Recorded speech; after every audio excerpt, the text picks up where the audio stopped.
Ayan, luto na siya guys. Tikman na natin. Ang bango. Siguradong masarap to guys. Mag-isa ako ngayon guys ng hipon. Yung binayo na hipon na well known ito siya sa aming probinsya guys, sa Negros.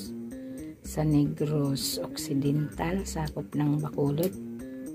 Ayan, igisa ko lang siya guys, pang appetizer sa bawat kain natin.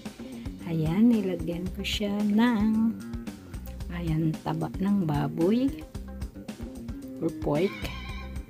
Ayan, igisa ko siya ng garlic, sibuyas, tapos kamatis, luya, at sibuyas dahon. Ayan ang ating mga kumpletong ingredient. Ito na siya guys, simulan na natin. Ayan, nagpainit ako ng kawali na may mantika. Iuna ko yung luya. Siniwa ko lang siya ng pahaba. Siguro may tubig yung aking panandok kasi lumakas yung tunog ng mantika. So ayan, ilagay ko na rin ang bawang or garlic.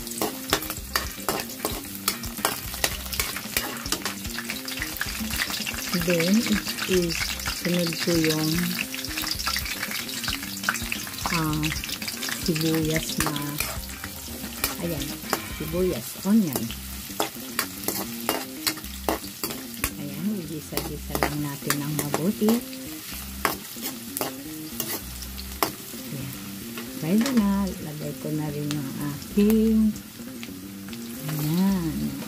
kamatis.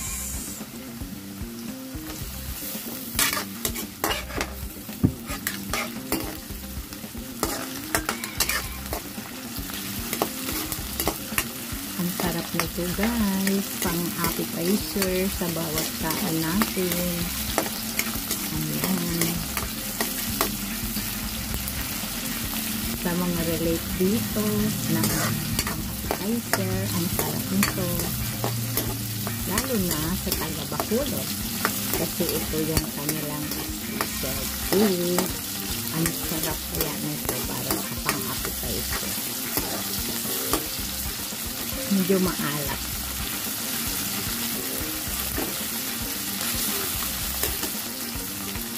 Yan. Ilagay na natin yung ating pork na may taba. At igisa lang din natin siya ng mabuti. Ayan.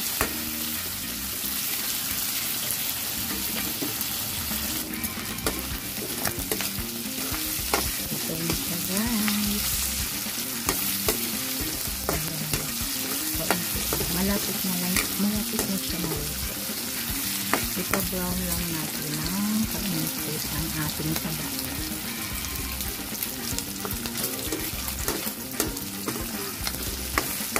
Ayan guys, ang sarap nito.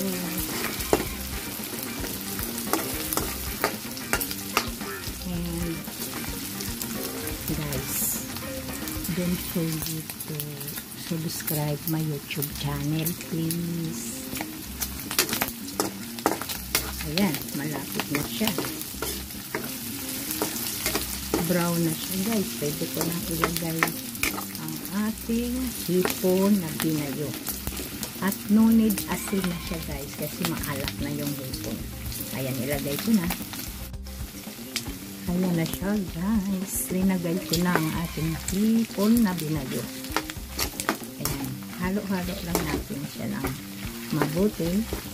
At samahin ng apoy lang para maluto siya ng mabuti.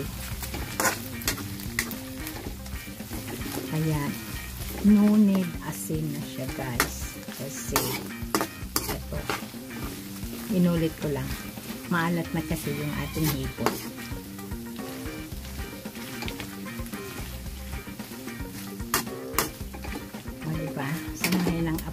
siya. Mga 2 minutes, luto na to siya. Ayan, hayaan muna natin. Ayan, ito na siya guys. Ilagay na natin yung ating dahon ng sibuyas.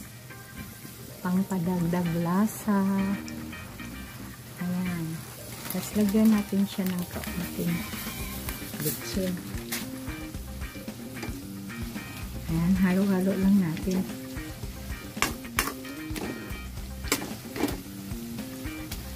Tapos, lagyan natin siya ng suka.